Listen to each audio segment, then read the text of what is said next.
A lot of people think and have this wrong idea about foster kids.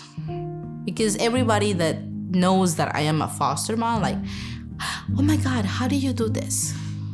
How can you bring strangers to your house, to your life? And here is my son, like, this is the perfect example why I'm doing this.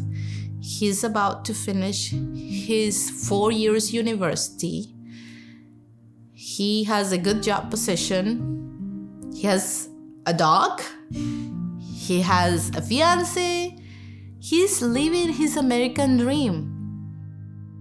What drew me to my work with youth in foster care was the opportunity to work with families and youth who are looking for a place where they can call home and a family that can give them the love and support that they most likely are not receiving from their own families. Generally speaking, youth end up in foster care due to parents' inability to provide them a safe and stable home environment. This can manifest in abuse, it can manifest in parental drug use, and it can also manifest with neglect. It's most often neglect, but it's really important to point out that neglect is oftentimes not an unwillingness to care for their children, but rather an inability to care for their children.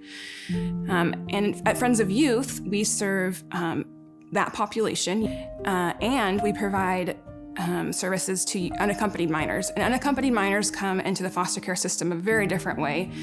They come to the border without family, or maybe a distant relative, but not a parent. And so Office of Refugee Resettlement tries to reunify them to a family member. And if they're unable to, then they send them to foster care. Now, these youth may have been abused, may have experienced trauma at home, but the reason they're coming to us is they are fleeing either poverty or they're fleeing danger. New culture, new school, new language, new family, new food, everything is new. The weather. I'm trying to project that we're here to give them what they need, and I know how it feels exactly from my own experience. And Friends of Youth helped me a lot. It feels good when you have a group of people working for the whole household, not just for one or two of the foster kiddos. I think one of the things that's hard about foster care and being a foster parent is just not really knowing the system until you're in it. And they're really supportive in answering all my questions and getting back to me very fast and supporting me in any way I can and the kids. We have our monthly trainings, which is very helpful because it's a learning.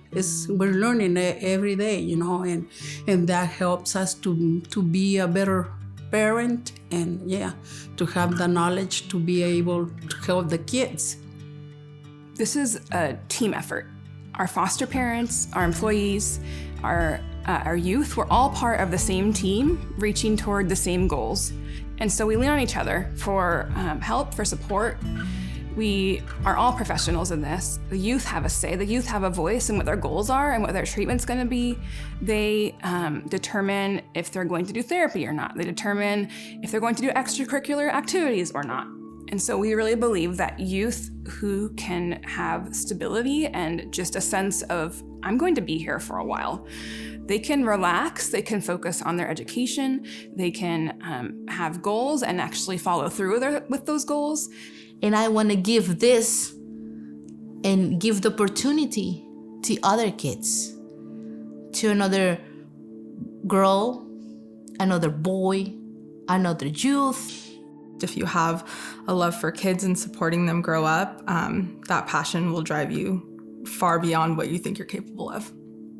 I kept telling myself last year that was it, but I'm afraid to let go of my kids. I'm sorry. Oh, don't be sorry. Like I always say, you know, I'm not the best foster parent, but I'm a good one. And I cannot let go of my kids. For me, they're not just foster kids. For me, they're my family. So I will do it again. If they ask me, will you? Yes. And I don't know when to stop, but so far I will keep doing it.